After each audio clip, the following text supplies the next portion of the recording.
আপনারা দেখে তো বুঝিয়ে গিয়েছেন আজকে আমরা কি বানাতে যাচ্ছি। আজকে আমরা আপনাদের জন্য বানিয়ে নিব আমের টক মিষ্টি আচার। তো চলুন লাস্ট পর্যন্ত পুরো ভিডিওটি দেখতে থাকুন।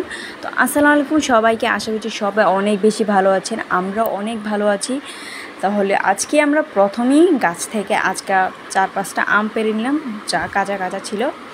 তো এগুলাকে এখন আমি ভালো করে ধুয়ে নিয়েছি, ধুয়ে এগুলাকে আমরা কেটে নেব, 2 ভাগ করে নিব।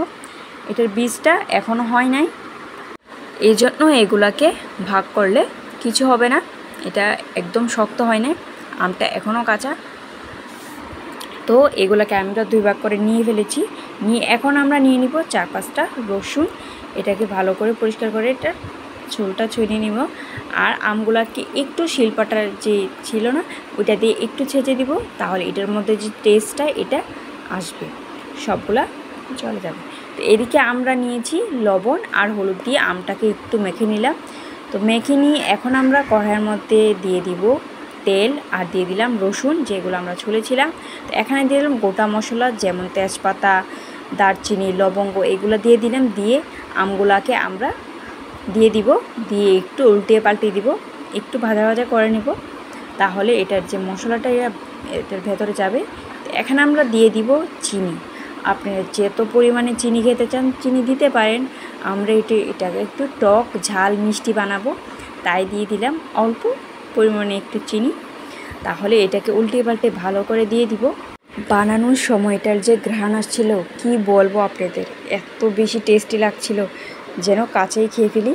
তো এদিকে এটাকে হতে হতে আমি এদিকে জল দিয়ে দিলাম, জলটা দিলে আমটা সিদ্ধ হয়ে যাবে। তো এখানে আমরা যে গোটা মশলা এটাকে একটু ভেজে নেব, যেমন গোটা জিরে, গোটা ধনে আর শুকনো লঙ্কা দিয়েছি। এদিকে আমরা নিয়েছি পোস্ত একটু টেলে নিয়েছি, টেলে এটাকে ভালো করে আমরা বেটে নিব। তাহলে এটাকে আমরা শুকনো বেটে ফেলেছি। তো এদিকে যে আমরা গোটা মশলাগুলো করেছি ওইগুলোকে আমরা ভালো করে বেটে নিব। তো ভালো করে বাটা হয়ে গেলে আমরা এটাকে সাইডে রেখে দেব। আর এখন যে আমগুলা আমরা সিদ্ধ বসিয়েছিলাম এর মধ্যে আমরা পরিমাণ মতো আরেকটু চিনি প্রয়োজন ছিল, তাই আমরা এর মধ্যে আরেকটা বাটি চিনি দিয়েছি।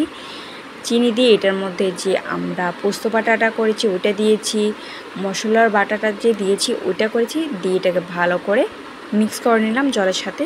তো এখানে আমরা এখন দিয়ে দিব পরিমাণ মতো লবণটা দিলে একবারে এখন মিক্সড হয়ে যাবে। এদিকে আমাদের আচারটা রেডি হয়েছে। এখন আমরা এর মধ্যে দিয়ে দিব কিশমিশ খেতে কে না পছন্দ করেন, আমি তো অনেক বেশি ভালোবাসি।